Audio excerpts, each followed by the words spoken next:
इस वीडियो में हम सर्वर साइड स्क्रिप्टिंग और क्लाइंट साइड स्क्रिप्टिंग के बारे में डिस्कस करेंगे। लेकिन इस वीडियो को शुरू करने से पहले मैं आपको सजेस्ट करूंगा कि अगर आपने क्लाइंट सर्वर आर्किटेक्चर वाली वीडियो नहीं देखी तो वो पहले देख लें, ताकि आपका सर्वर साइड स्क्रिप्टिंग और क्लाइंट साइड स्क्रिप्टिंग के बारे में कॉन्सेप्ट बेहतर तरीके से क्लियर हो सके। वीडियो स्टार्ट करते हैं। सबसे पहले देखते हैं जी सर्वर साइड स्क्रिप्टिंग के बारे में कि स्क्रिप्टिंग और programming that can run on the web server is known as server side scripting. किसी भी लैंग्वेज के अंदर, किसी भी प्रोग्रामिंग लैंग्वेज के अंदर जब हम कोई कोड लिखते हैं, कोई प्रोग्राम लिखते हैं, वो प्रोग्राम या कोड अगर वो सिर्फ़ और सिर्फ किसी सर्वर पर अगर रन हो सकता है तो हम कहते हैं कि वो जो कोड है, वो जो स्क्रिप्ट है, वो सर्वर साइड स्क्रिप्ट है। ओके, अब हम देखते हैं क्लाइंट साइड स्क्रिप्ट क्या होती है। क्लाइंट साइड स्क्रिप्ट बेसिकली ये भी कोड ही है, कंप्यूटर प्रोग्राम ही है, कंप्यूटर स्क्रिप्ट ही है, लेकिन ये कोड सर्वर पर रन नहीं करता बल्कि क्लाइंट एंड पर, मतलब कि वेब ब्राउज़र पर रन करता है। इसलिए इस कोड को, इस स्क्रिप्ट को हम क्लाइंट साइड स्क्रिप्टिंग कहते हैं।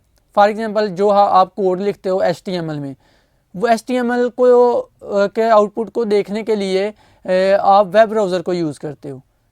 जबकि आप अगर PHP पर काम करते हैं तो PHP के लिए आपको एक सर्वर अपने कंप्यूटर में, अगर आप अपने कंप्यूटर पर अभी काम कर रहे हो, अभी आपने सर्वर पर अपनी वेबसाइट अपलोड नहीं की, तो आप उसको रन करना चाहते हो तो आप मोस्टली एग्जाम्प और वैम्प वगैरह जैसे सॉफ्टवेयर्स वगैरह को इंस्टॉल करते हो ताकि आपके कंप्यूटर में सर्वर की फैसिलिटी अवेलेबल हो। सर्वर साइड स्क्रिप्टिंग का हम नेक्स्ट पॉइंट देखते हैं, required server for processing. Definitely कि ये स्क्रिप्ट सर्वर पर रन करती है, जो प्रोग्राम जो होता है, जो कोड होता है वो सर्वर पर रन होता है, तो इसको रिक्वायर होता है एक सर्वर प्रोसेसिंग के लिए। Server side scripting required server for processing, whereas client side does not requires server for processing, only require web browser to run. सिर्फ आपके पास एक वेब ब्राउज़र है, गूगल क्रोम, ओपेरा, फायरफॉक्स, आपके पास अगर कोई भी वेब ब्राउज़र है तो आप क्लाइंट साइड का जो भी कोड होगा, जो भी स्क्रिप्ट होगी, उसको आप रन कर सकते हैं। सर्वर साइड स्क्रिप्टिंग के लिए हम जो लैंग्वेजेस यूज़ करते हैं वो PHP, ASP.NET, Ruby on Rails, cold fusion, Python etcetera. ये सारी languages basically server side scripting के लिए इस्तेमाल होती हैं, जबकि HTML, CSS, जावास्क्रिप्ट एक्सेट्रा ये लैंग्वेज क्लाइंट साइड स्क्रिप्टिंग के लिए इस्तेमाल होती हैं।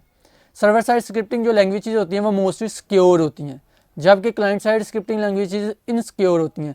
ये सिक्योर इसलिए होती हैं क्योंकि ये सर्वर पर ही इन्होंने प्रोसेस होना है, जबकि ये इनसिक्योर इसलिए होती हैं क्योंकि ये वेब ब्राउज़र में लोड होती हैं आपके। तो अगर आप उसका थोड़ा सा डाटा, अगर कंटेंट आप चेंज करना चाहते हैं साइट का, तो आप जस्ट इंस्पेक्ट एलिमेंट पर जाएं, तो वहाँ से जाकर आप कोड में थोड़ा सा चेंजेस कर दें तो आपको वहाँ पर आपके सामने चेंजेस नज़र आ जाएंगे वेबसाइट में।